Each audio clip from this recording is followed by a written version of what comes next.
The last stronghold, ATORAXXION. Hey guys, Zect here and welcome to my ATORAXXION walkthrough. We will go over the riddles of the questline, the different areas in the dungeon and the final boss fight and how you can defeat him. First off though, I have 5 simple rules for you that will probably save you a lot of time. Darkness. Rule 1. A good group may sound simple, but at some point you need 5 people to continue with the dungeon. So picking up friends or guildmates that you know will save you time. Watching for people when you're already in the dungeon. And will also make communication a lot easier. So get 5 players before you start will save you a lot of time.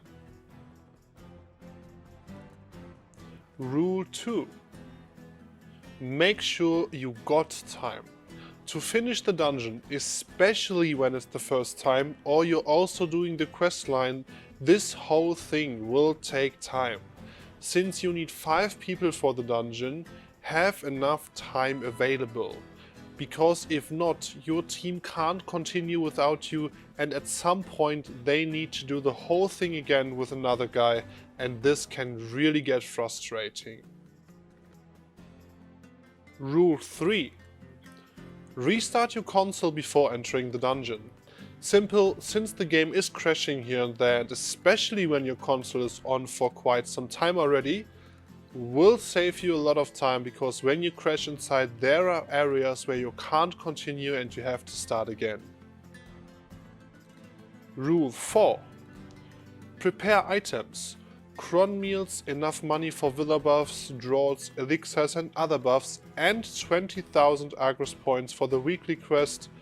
Everything you need that you only can get through your mates from the CM storage or normal storage you need to have already when you enter, because inside you can't use your storage or central mates. Rule 5. Make sure your teammates have all the dropped items you need for the dungeon. Sounds simple, but all your teammates need specific items at some point to continue, and checking if those items really dropped for all your teammates can save you a lot of time. Because when one teammate forgot something, you can mostly start all again.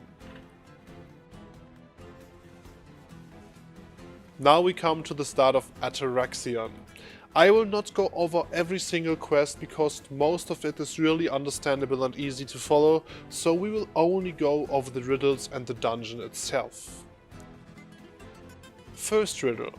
The first riddle in the questline is the box riddle. Here you need to place 6 boxes on 2 platforms to solve this riddle. However, all of those boxes seem to have a different weight.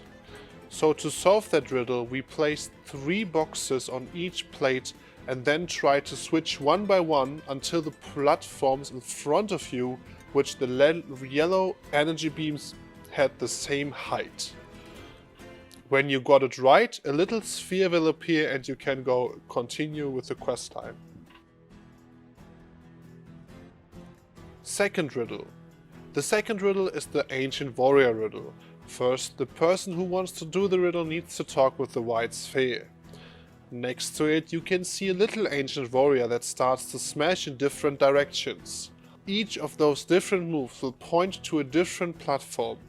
You have to remember the moves from the warrior and need to step on the platforms he pointed at. The best thing you can do is to watch him and then write it down. Give each platform a number, and when he does the moves, write down the number on which platform he pointed at. It was kinda hard for us to figure it out the first time. However, if one person mastered it, all people around him, even not in your group, will get the riddle as finished.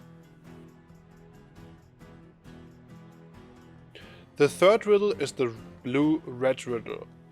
Here you see 4 different pillars. As soon as you start the riddle, they start to randomly glow red and blue. After they did this a few times, all the pillars will either glow red or blue. Depending on that ending color, you need to talk with the pillars and get the right sequence for either the red glow or the blue glow. What you best do here is giving all pillars numbers again, and then one team member tracks the blue ones and another team member tracks the red one. When you know what color you get in the end, the member who tracked this color will go and get the right sequence for that color. Keep in mind though, there is a time limit. Coming now to the dungeon itself. First thing you need to know, there are 4 different areas. Vaha's Hut, Vaha's Head, Vaha's Garden and Vaha's Cradle. The last one contains the boss room. To enter Vaha's Head, what is the first area, you need to get 10 Vaha's Cold Thorn, which you get as a drop from mobs and use simple alchemy to craft them to the Vaha's Dried Fang. You need this item to get into Vaha's Heart. Important! Make sure all your teammates will get their 10 Vaha's Cold Thorns in Vaha's Heart. Otherwise, you will not be able to finish the dungeon. This is extremely important that all team members have 10 Vaha's Cold Thorns at some point. In Vaha's Heart, you need to kill all the mobs until the boss mob Cradle spawns. Cradle will drop an item called Searing Heart Piece. Important, when you kill the boss, make sure every team member got this item, because it happened that one team member did not get the item and all team members need it to finish the dungeon. After you drop this item, all your team members need to combine the Searing Heart Piece with the Vaha's Dried Fang to get the Vaha's Burning Fang. Make sure all team members get this item. You can use the Vaha's Burning Fang to get into the next area, which is Vaha's Head. In Vaha's Head, you see 4 pillars with little buttons or platforms attached to it. If you step on them, the pillars will change its direction.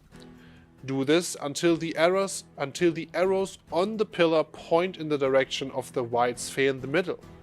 This also seems to work on a timer for some pillars, so make sure your team helps you with it. Once you have done it, mobs will spawn.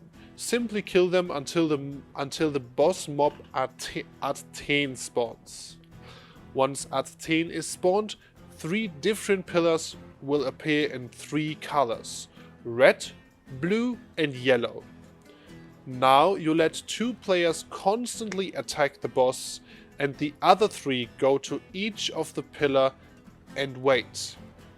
As a little tip, damage the pillars already to low life, but do not kill them, to make it easier to kill them when you need to. At some point the boss will glow in one of the 3 colors. The player on the pillar with that color needs to destroy the pillar. You don't have much time. If you are too slow, the boss will heal a lot. If you time it right, the boss will go down and lay on the ground a few moments. In this time you need to throw as much damage or DPS as possible. Save your e-buffs and rage for this moment. If you have done this a few times, the boss will die and drop 2 items: Frozen Shell of Reason and Vaha's Whispering Bell.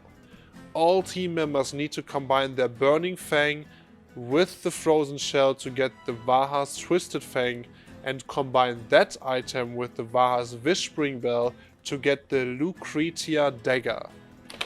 If all members have their Lucretia Dagger in their inventory, you can go on to the next area, Vaha's Garden. Once you are in there, make sure to get the weekly quest and have 20,000 Agros points available. Now all team members have to talk to the Ancient device in the middle and put their daggers in there. When you don't have enough people or someone forgot something, you can't continue here.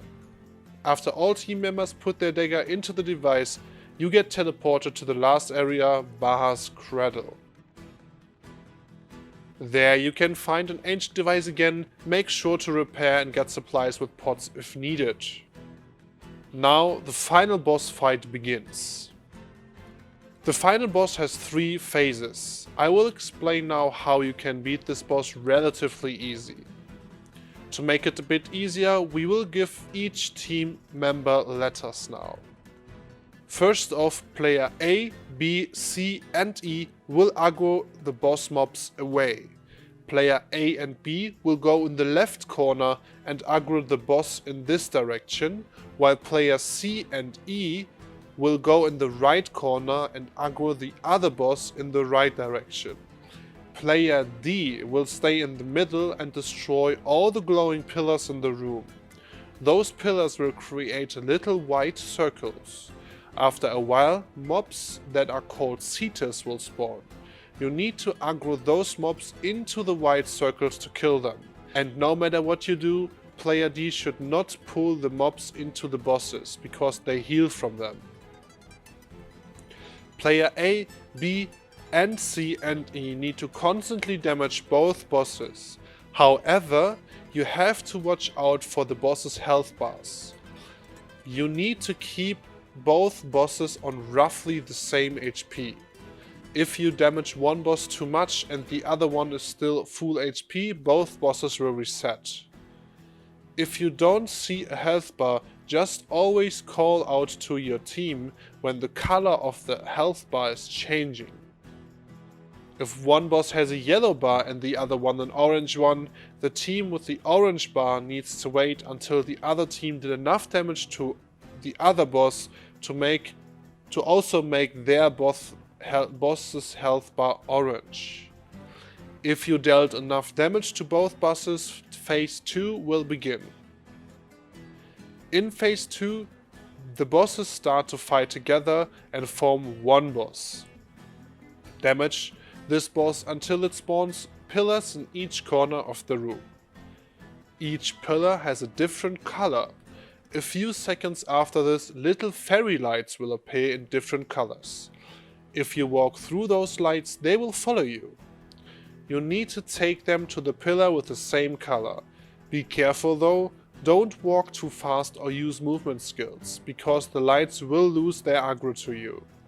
Also, don't walk through your teammates, because you will also aggro their fairy lights away. Moreover, little rocks will spawn that explode next to you and CC you if you're too close. Also, they are spawning little mobs to disturb you, make sure to kill them. When you get 3 lights to each pillar, they will turn white and the boss is getting CC'd by something that looks like a lightning prison. Go for pure DPS here and deal as much damage as possible. As a tip, go for those sweet back attacks. If you have done this a few times and the boss hit 50% HP, the boss enters phase 3. In phase 3, the boss starts to spawn an AoE attack a la "the ground is lava." Here you need to pull the boss with your whole team in one of the 4 corners of the rooms and go for as much damage as possible. After a short while, a text will appear that the boss is spawning the lava now. When you see this text, run into the next corner of the room. Don't step into the lava, you will die really fast. Repeat that until the boss dies. If you're not able to kill this boss and he's casting his lava everywhere, your team will die. If your team dies, you have to start the boss fight again. When you manage to kill the boss, the fight is over and you can continue to a platform where you get TP'd and you can hand in the quest. Congrats, you just finished the dungeon.